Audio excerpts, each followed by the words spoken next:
Jetzt ist die Zeit, wir beten an.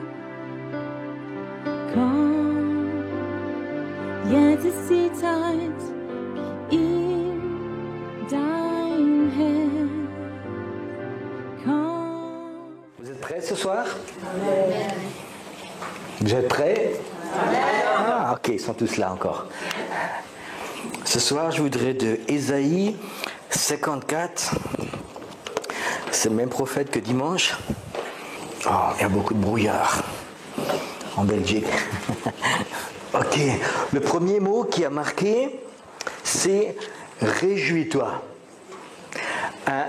Une question, est-ce que c'est un conseil ou c'est un ordre?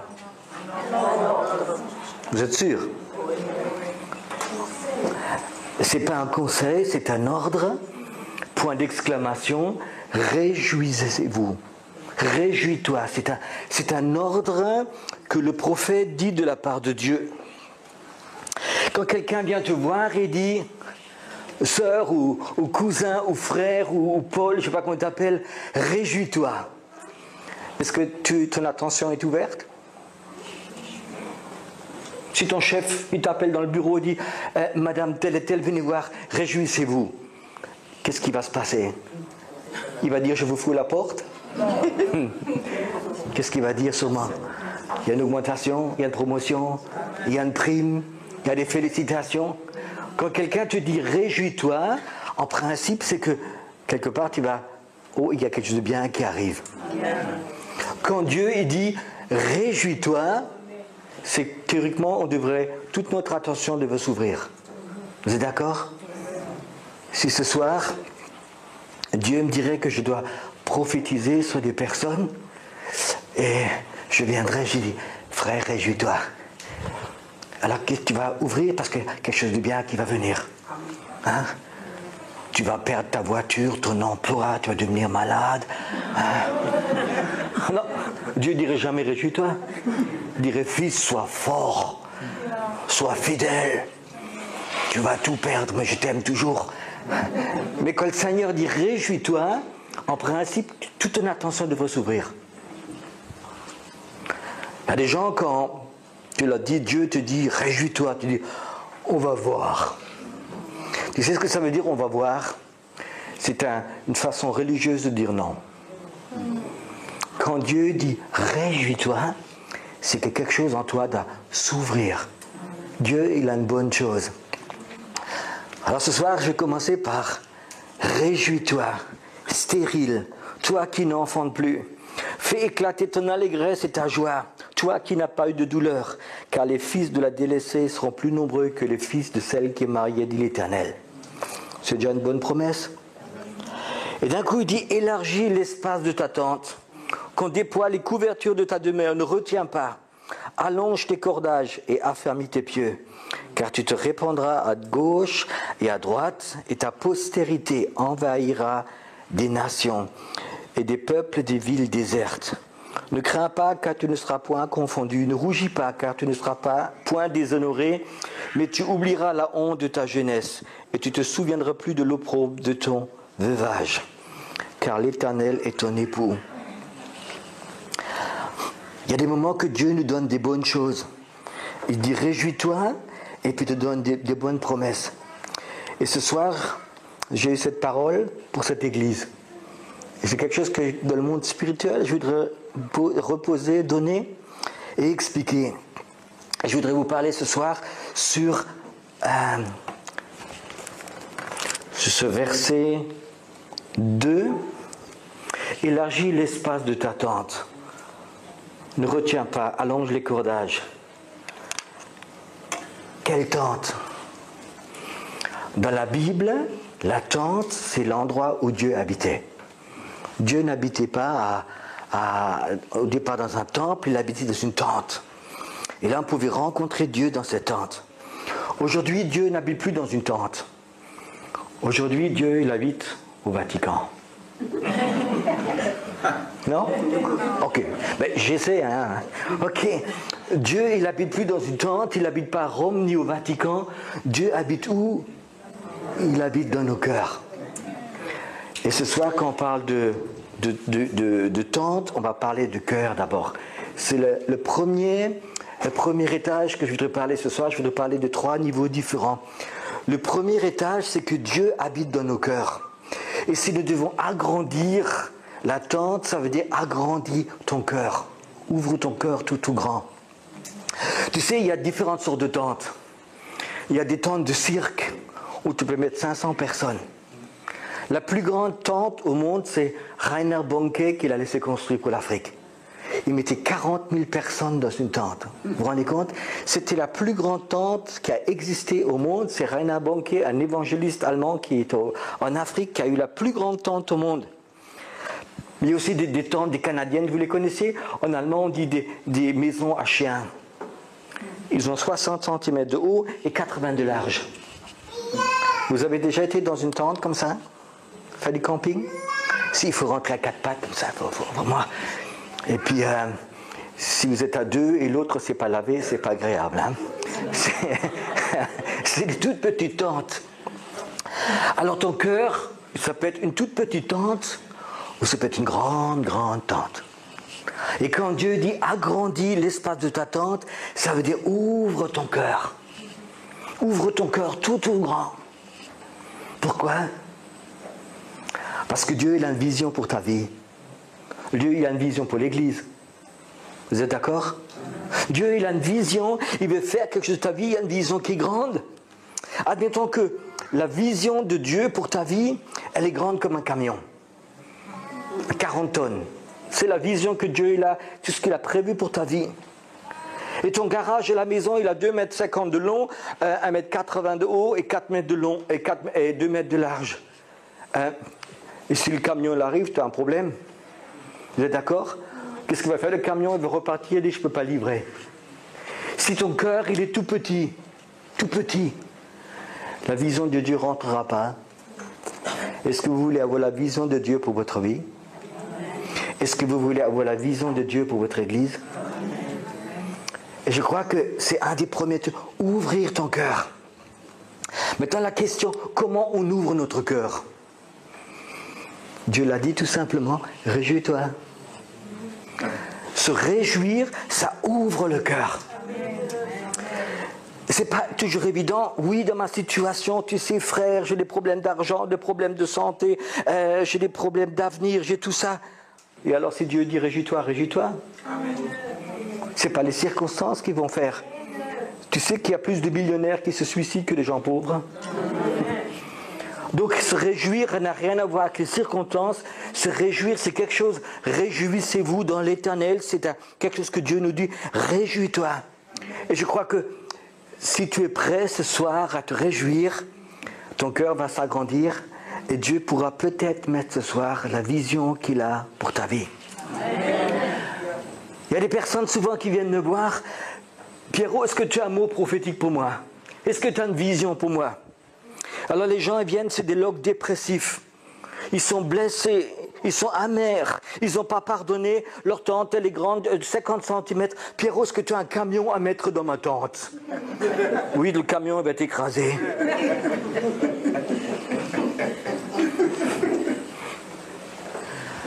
Dieu, il a une vision plus grande de ta vie que tu puisses imaginer. Amen. Le problème, c'est que Dieu ne la donne pas. Souvent, parce qu'on n'est pas prêt. Tu sais, si Dieu m'avait donné dès le départ, le jour où je me suis converti, la vision, je crois que je serais parti. Mais il a dû attendre que ma tente s'agrandisse. Que ça grandisse. Un jour, j'ai eu une image, une vision sur une personne que je connais bien, c'était en Suisse. Et vous savez, je suis un homme tout simple. Et Dieu me donne toujours des visions toutes simples. Dieu n'est pas compliqué avec moi, avec d'autres peut-être, mais pas avec moi. Je ne suis pas appelé pour prêcher aux girafes. Je suis appelé pour prêcher aux hommes. Tu sais, il y a des gens qui sont tellement intellectuels, ils prêchent aux girafes. Et le peuple ne comprend plus rien. Moi, je suis appelé pour prêcher au peuple. Et j'ai une vision toute simple sur une dame qui était là, et je vois son cœur, il est comme une boule de pâte de pizza. Vous avez déjà vu quand tu peux acheter des fois des boules de pâte pour faire de la pizza, c'est des boules congelées, des petites boules. Essaye de voir de prendre une boule de pizza comme ça et de la remplir pour la mettre au four. Combien de jambon, de tomates, combien de choses vont tenir dessus? Presque rien. Qu'est-ce qu'il faut faire? Hein?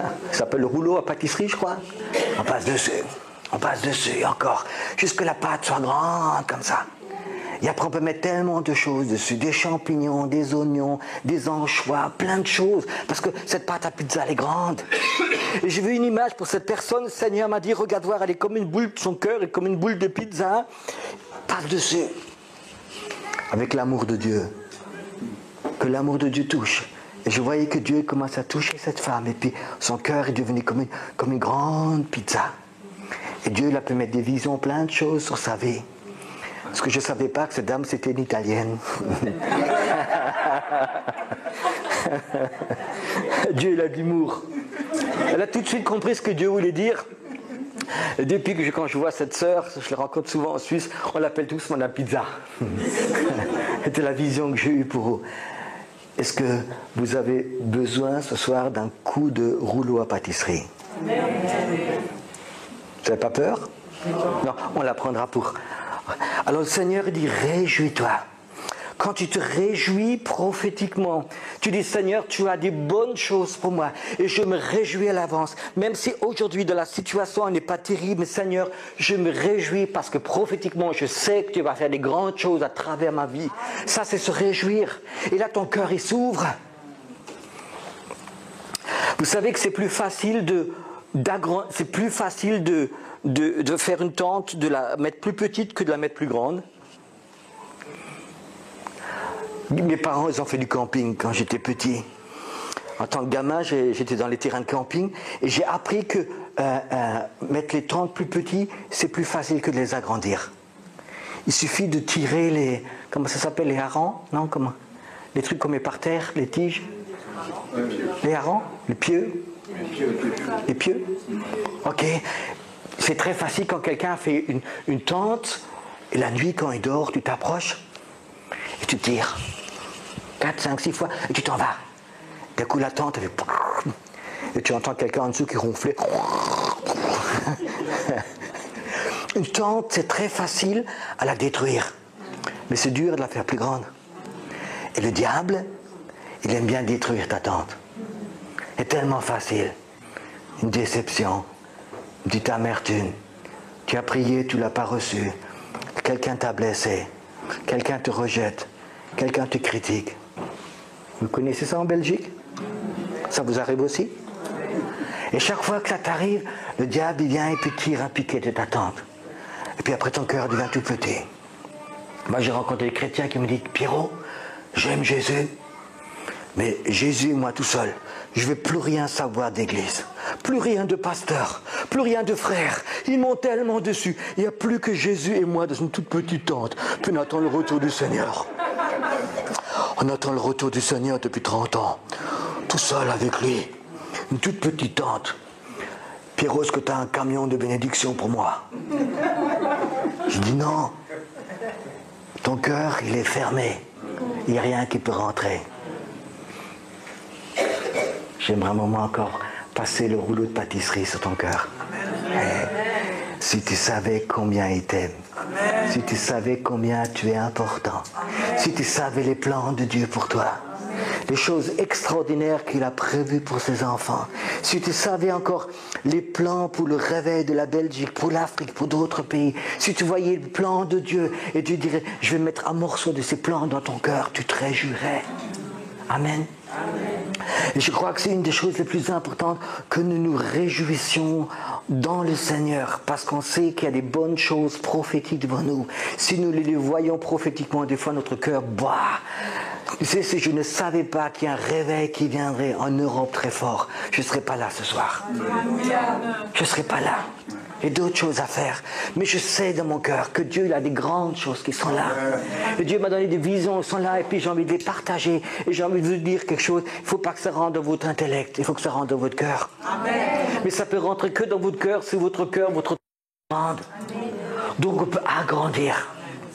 agrandir et croire. Je dis, Seigneur, je sais que tu as des bonnes choses pour ma vie et je veux toutes les avoir. Seigneur, je me réjouis que tu ne m'as pas oublié. Seigneur, je me réjouis que tu m'aimes. Seigneur, je me réjouis que tu m'as pardonné, que tu m'as appelé, que ma vie t'appartient.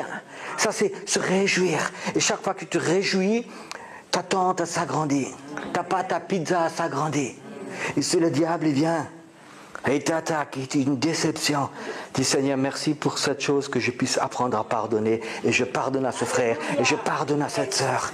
Et c'est fini. Et Seigneur, je te glorifie là-dedans.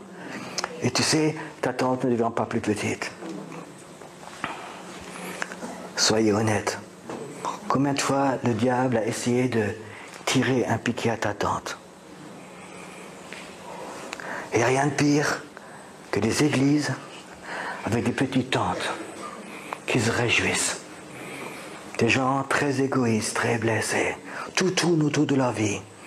La tente, elle a 1 mètre carré, mais on tourne tout le temps autour. Moi, j'aimerais bien faire du jogging de ma tente. Toi aussi? Il faut qu'elle soit grande. Il faut des grandes choses rentrent dedans.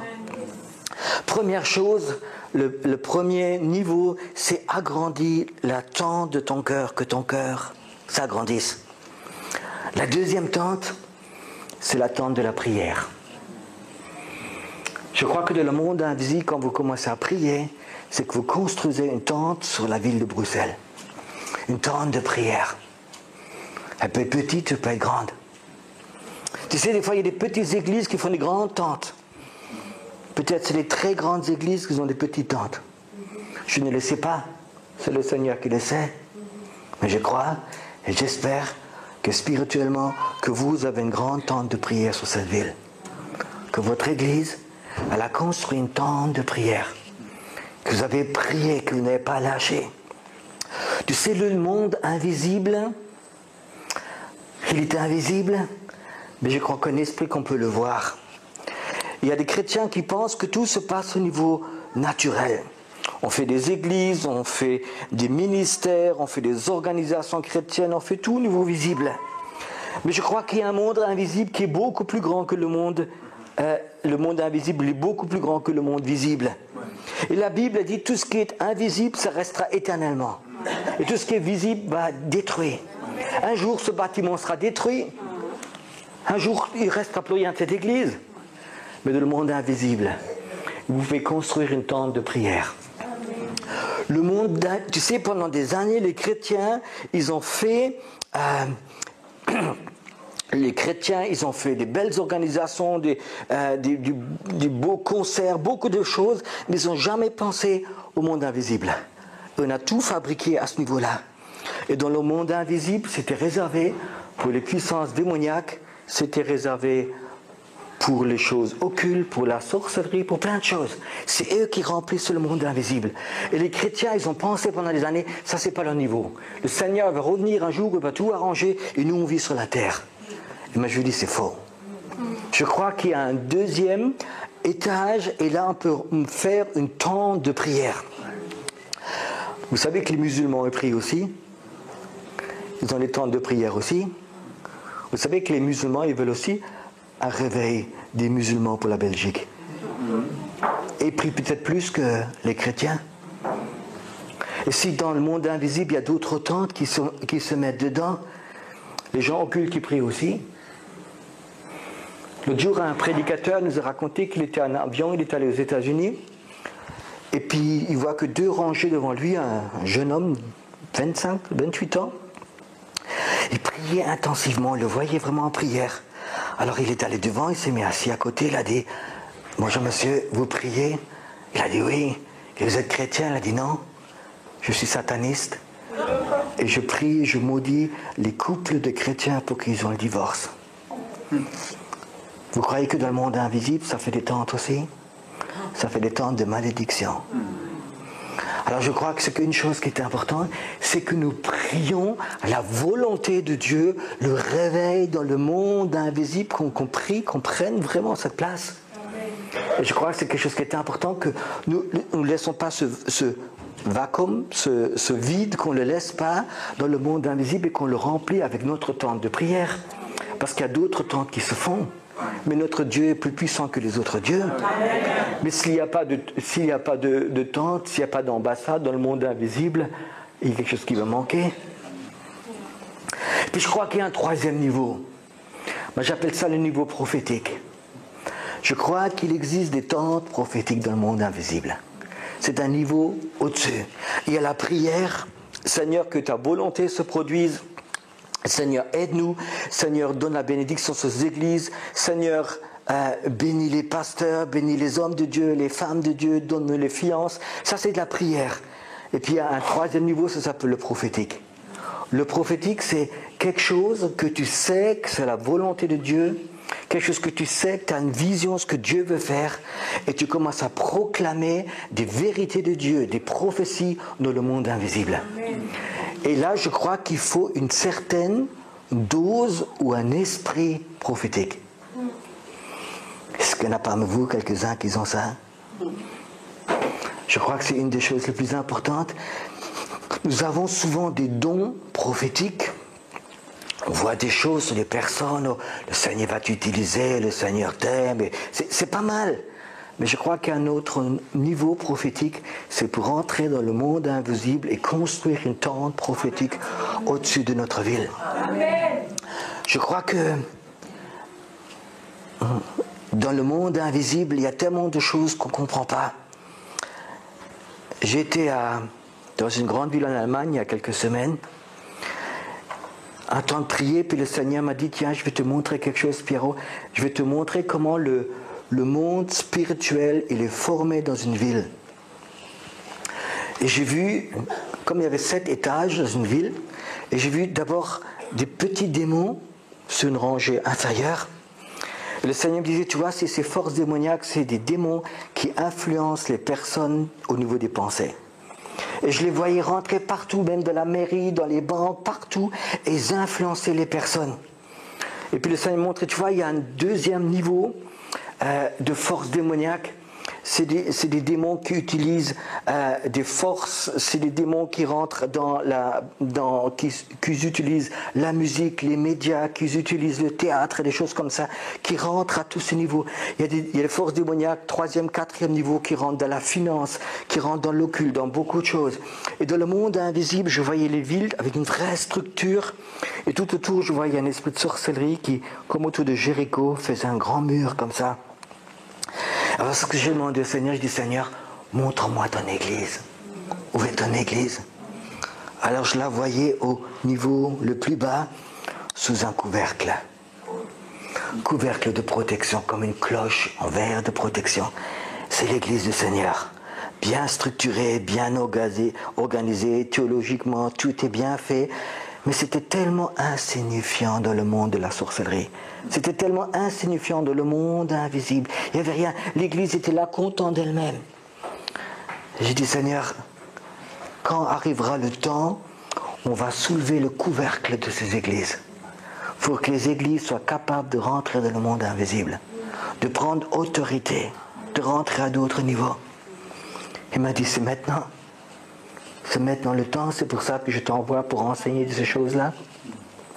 Je crois que dans le monde invisible, nous devons être capables de construire des tentes de prière et des tentes prophétiques. Pour envoyer, je dirais, ces missiles prophétiques, il faut avoir un esprit prophétique. Ah. Oui, mais moi, frère, je n'ai pas d'esprit prophétique, je suis un croyant normal. Moi, je te promets une chose, quand une onction prophétique remplit cette salle, et tout à l'heure, je vais prier, puis il y aura une onction prophétique qui va être là. Tous les chrétiens qui croient, ils sont capables, quand cette onction prophétique elle est là, d'envoyer dans le monde invisible, de faire grandir cette tente prophétique au-dessus de Bruxelles. Vous le croyez?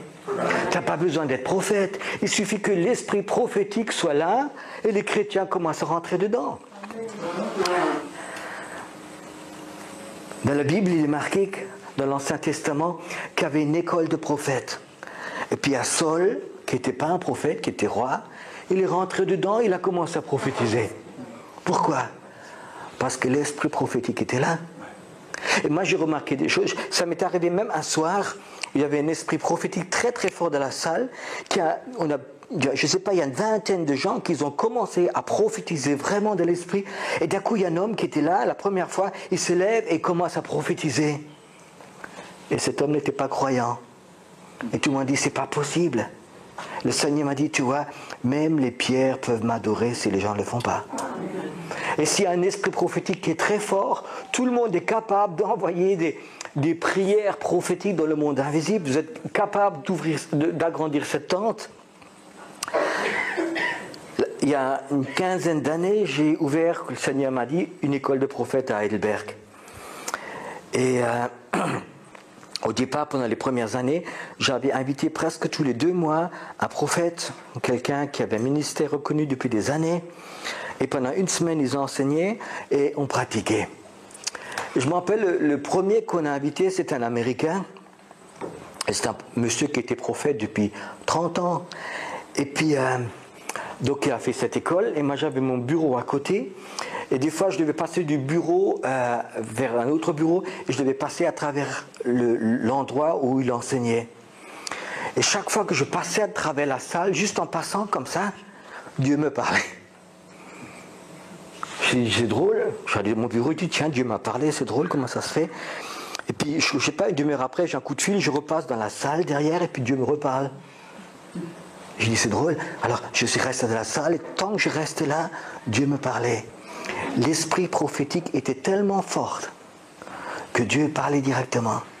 Et puis, j'ai cherché 2-3 de mes collaborateurs, je dis passez à voir à travers la salle. Restez là. Et c'était tellement fort que Dieu parlait. L'esprit prophétique était là. Tu n'as pas besoin d'être prophète, mais quand l'esprit prophétique est là et tombe sur un endroit, les prophéties que tu fais vont dans le monde invisible et vous construisez une tente prophétique. Alléluia. Je voudrais qu'à un moment, qu'un esprit, que vous compreniez certaines choses. Il y a la tente, c'est ton cœur. Il y a une deuxième tente, c'est la tente de la prière.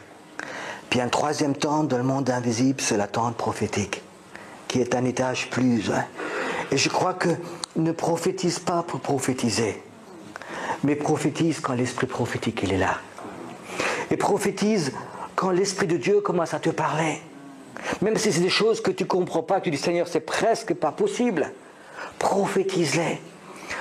Tu sais, quand un esprit prophétique il est là, le Seigneur commence à parler et les gens commencent à prophétiser dans le monde invisible.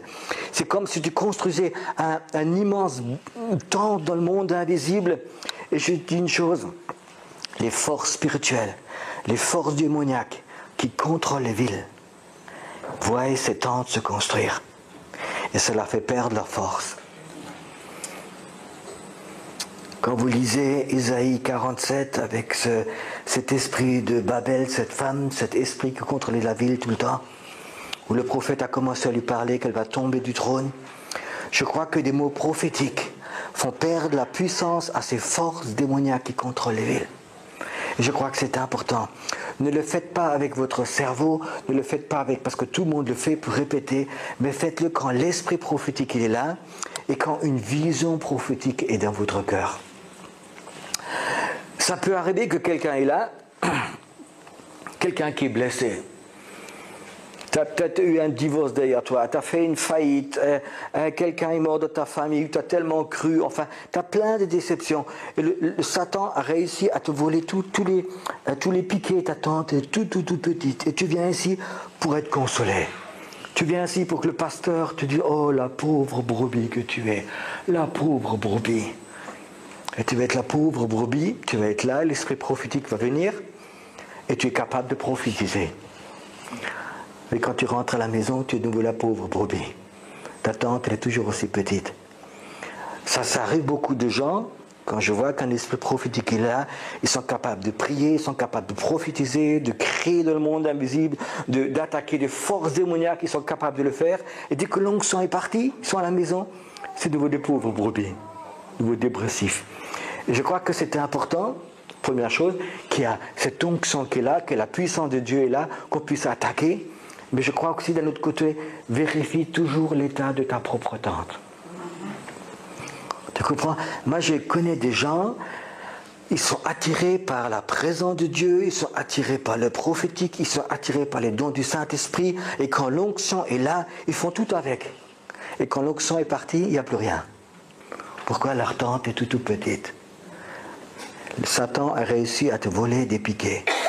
Alors je crois que la chose la plus importante, je retourne, est-ce que ton cœur est grand ouvert? Est-ce que tu peux dire, Seigneur, il y a une joie prophétique? Je sais quelque part que tu vas faire des grandes choses dans ce pays. Ce n'est pas les circonstances, ce n'est pas ce qui est marqué dans le journal, ce n'est pas ce que disent les informations, mais de mon cœur, je sais que toi, tu as un plan pour la Belgique, tu as un plan pour cette ville, tu as un plan ici, Seigneur, peut-être tout autour. C'est le contraire, mais je sais que toi, tu as un plan de réveil. Seigneur, je veux que mon cœur soit guéri, que mon cœur se sente aimé. Je veux me réjouir.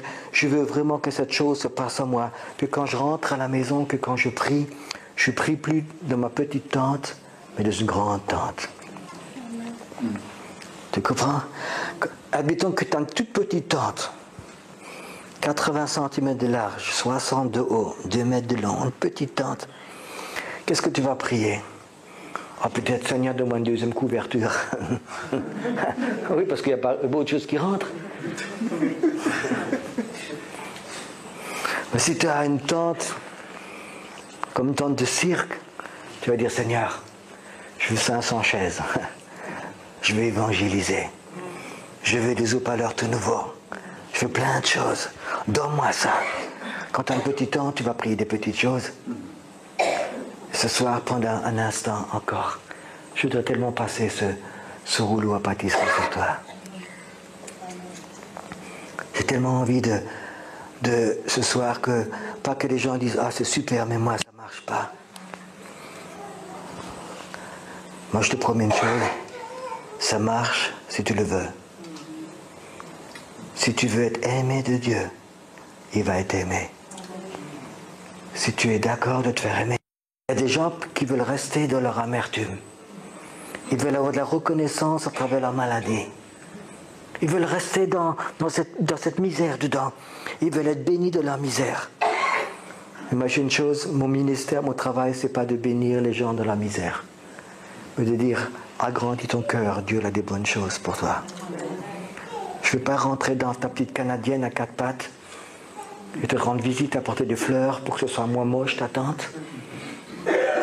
Mais je dis, écoute, sœur ou frère, agrandis ton cœur. Il y a un Dieu qui t'aime. Il y a un Dieu qui t'aime. J'ai envie de prier juste un instant. Je ne sais pas où est. Passez mon... Je t'ai payé pour toute la soirée. Hein. Sinon, c'est le rouleau de pâtisserie. Hein. Je voudrais te poser une question ce soir. Est-ce que tu aurais besoin que ta tente s'agrandisse? Est-ce que tu aurais besoin d'avoir une plus grande place dans ton cœur pour une plus grande vision? Une vision même pour tes enfants, pour tes petits-enfants. Une vision peut-être pour ton mari qui est incroyant. Une vision pour tes enfants qui ne suivent pas le Seigneur. Pour tes enfants peut-être qui sont dans la drogue, dans l'alcool, qui sont perdus. Est-ce que tu veux arrêter d'être devant le mur de lamentation, de gémir et de dire, Seigneur, je veux me réjouir parce que tu m'aimes tellement que toute ma famille va être sauvée. Seigneur, ce soir, agrandis ma tente pour que je puisse de nouveau croire, que je puisse de nouveau voir, que je puisse prier, pour que je puisse proclamer, pour que je puisse prophétiser dans le monde invisible, que ma famille va être sauvée, que mes enfants vont être sauvés, ils vont suivre le Seigneur, ils vont servir le Seigneur. Là où Satan a réussi à te voler des piquets, à travers des déceptions, à travers des amertumes, à travers des mensonges, je brise la puissance des mensonges ce soir sur toi. Je brise la puissance des déceptions. Je brise la puissance de l'amertume, de l'incrédulité. Je brise ces puissances ce soir dans le nom de Jésus. Je le brise maintenant. Et Seigneur, je voudrais que tu passes ce soir avec ton rouleau à pâtisserie plein d'amour. Que tu passes ce soir ici maintenant. Que tu passes ce soir ici. Seigneur, où le diable a détruit des choses dans des familles, où le diable a attaqué les pensées, je détruis ces choses-là. Je les détruis. Tous les piquets volés vont être restitués. Tous les piquets volés vont être restitués, Seigneur. C'est l'année de grâce pour toi. Je vais te rendre ces choses-là. Je vais te rendre fertile, dit le Seigneur. Je vais te rendre fertile. Toi qui n'as plus enfanté. Toi qui n'as plus amené quelqu'un au Seigneur. Je vais te fertiliser. Je vais te rendre fertile. Et que la vie de Dieu re-rentre en toi ce soir. Que la vie de Dieu rentre de nouveau ce soir en toi. Que ta tente de foi grandisse ce soir. Pour qu'une vision de Dieu rentre en toi tellement forte. Pour que tu puisses vivre dans une joie prophétique. Une joie de toutes les bonnes choses que le Seigneur va faire. Là où Satan t'a volé, tu n'as pas pu avoir de vision parce que ta tente était trop petite. Ce soir, le Seigneur dit, je brise ces choses. Et je mets un esprit prophétique sur toi. Je mets un esprit prophétique sur toi. Que tu deviennes un visionnaire, une visionnaire. Que tu regardes tes enfants et tu as des visions sur eux. Que tu regardes ta famille, ton église, et que tu as des visions nouveaux. Le temps de la tristesse est passé. C'est le temps de la joie de Dieu qui revient de ton cœur, une joie prophétique. Pas une joie de l'âme, c'est une joie de l'esprit, une joie de l'esprit prophétique. Tu vas être vainqueur avec le Seigneur. Tu vas être vainqueur avec le Seigneur. Ce soir, je brise cette déception, cette amertume, cette dépression, cette tristesse, cet esprit de tristesse en toi. Cet esprit de deuil, je le brise maintenant, je le brise en toi, je le brise. Tout deuil est passé, tout deuil est passé, tout deuil est passé maintenant. Je brise maintenant cet esprit de mort qui t'a volé ta vie, qui a volé ton avenir. Je brise cet esprit de mort qui t'a arraché les piquets dans ta vie. Je le brise maintenant, je le brise maintenant. Et je t'accueille dans ma présence, dit le Seigneur. Maintenant, je t'accueille. Parce que ton cœur est grand ouvert, je t'accueille maintenant. Viens dans ma présence. Viens dans mon lieu saint. Ce soir. Viens. Viens maintenant. C'est maintenant le temps. C'est le temps où des visions vont revenir. Maintenant. Maintenant. C'est maintenant mon temps, dit le Seigneur.